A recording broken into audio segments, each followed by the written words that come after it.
واقع دارالحکومت اسلام آباد میں ترلائے کے علاقے میں دھماکہ ہوا ہے. شہید افراد کی تعداد 31 ہو چکی ہے. دھماکے میں کئی افراد زخمی ہوئے. پولیس حکام کے مطابق دھماکہ جمعے کی نماز کے دوران مسجد خدیجۃ الکبریٰ میں ہوا. گورنمنٹ پاکستان اداروں یہ ملک اہل سنت کا ہے. جو لوگ ایران کی بات کرنے والے ہیں، بنو امیہ کے نجس دودھ پر پلنے والے التئمبا کے مریض ملا، یہ ملک اہل سنت کا نہیں ہے. اہل سنت بھی اس ملک کا جزو ہیں.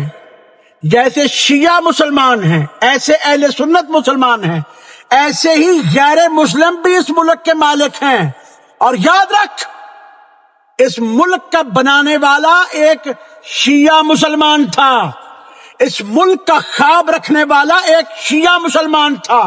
اس ملک کا نام رکھنے والا ایک شیعہ مسلمان تھا.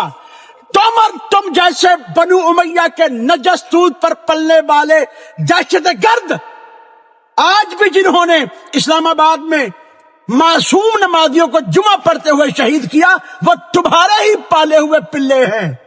اور کبھی بھی جو تمہاری نجس دھمکیوں سے نہیں ڈریں گے، اور ہمیشہ حسینی ہیں جو شہادت کو سعادت سمجھتے ہیں. تمہارے بڑوں کی طرح میدان چھوڑ کر بھاگ نہیں جاتے.